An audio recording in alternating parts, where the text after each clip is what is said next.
Welcome back to Virginia This Morning, live here on CBS 6. February is recognized National Self-Check Month, a time to be proactive and increase your odds of avoiding chronic disease and other preventable conditions.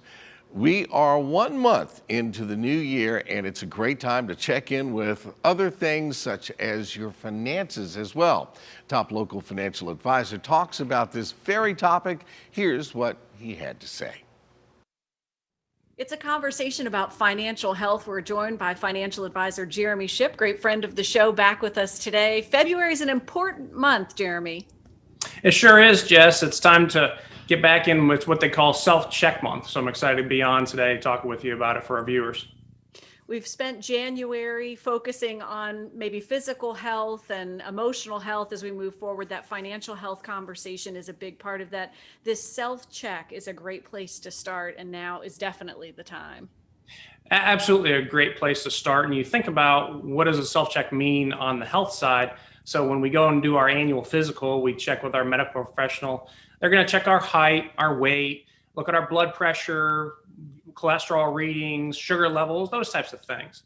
So when we equate that over to the financial realm, let's take a look at our savings accounts, our investment accounts. How are those doing? Our amounts of debt and liabilities that we have. Do we have a rainy day fund set aside? What does our cash flow situation look like? So taking a look at those areas as a self-check is important. And it's also important to really hone in on that self-check aspect. Understand, we're not comparing to anyone else. This is a self-comparison from 1 year to the next, so we can see, are we on track? Are we a little bit ahead of where we were last year, or maybe a little behind? And that's going to help us understand really where we're at and where we want to go.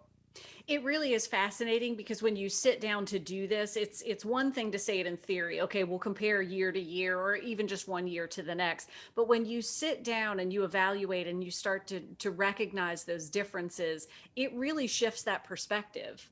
It does. It helps ground us in reality. Where am I today, as a spot check again from where we were last year? And once we sit down and look at those numbers, then we can dig in a little bit more deeply on some of them. If some of our financial labs look a little off or out of those normal ranges. And as an example, I like to compare cholesterol readings to debt levels. So both of those numbers can be a little scary if they're pretty high. But understand that with cholesterol is made up of a lot of different types of cholesterol. Some actually, a higher reading is better for heart health, and others we want to stay away from and minimize if we can. It's similar to debt levels, and it's really important for people to understand the difference between a debt and a liability. Now, we're conditioned to think that debt is anytime we owe money to a financial institution. But understand, those are usually liabilities. A liability is where you owe money, you have a financial obligation, but you could pay it off with an asset like money in a savings account or a house. True debt is where you take on a financial obligation for which the only way you can repay is with income you have yet to earn. So it's important to investigate, do a little bit of education with your financial professional to understand if some of those levels feel a little off and maybe scare you when you do that self-check. Yeah, you're right. Give it a look. And then, as you said, that education to gain a better understanding so that you really know what's going on from that perspective. When you start to notice things and you're seeing that things may be a little bit off, you probably have an idea for an action plan. Absolutely. And I like to think of it as the 90-10 rule. And this comes down to the difference between understanding impact versus attention. If we bring it back to the fitness world, most of the attention around health has to do with exercise, workout regimens, what types of products are we going to buy to get us in shape.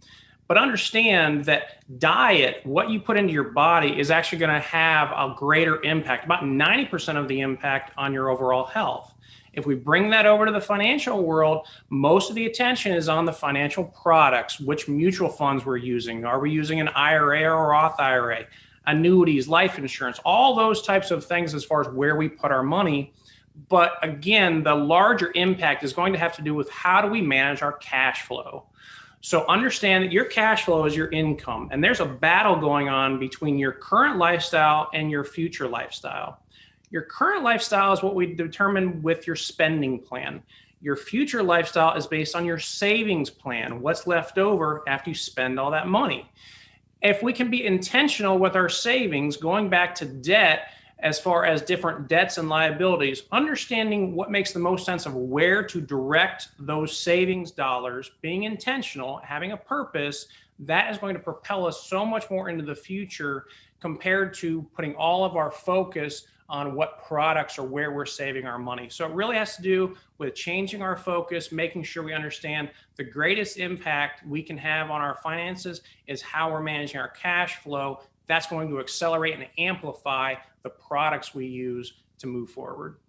Because I'd very much like my current lifestyle to play nicely in the same sandbox with my future lifestyle. So bring it all together. That's a great analogy, Jess, and a great word picture. Think of a sandbox and a seesaw. So if you got your current lifestyle up here, your future lifestyle is going to be down here. So yeah, we want to have that balanced approach, make sure everybody's playing nicely and they're not throwing sand at each other. That's right. No sand throwing. Good to talk with you, Jeremy. Thank you so much. Thank you, Jess. Yep. We'll share some information on WTVR.com/VTM so that you can learn more.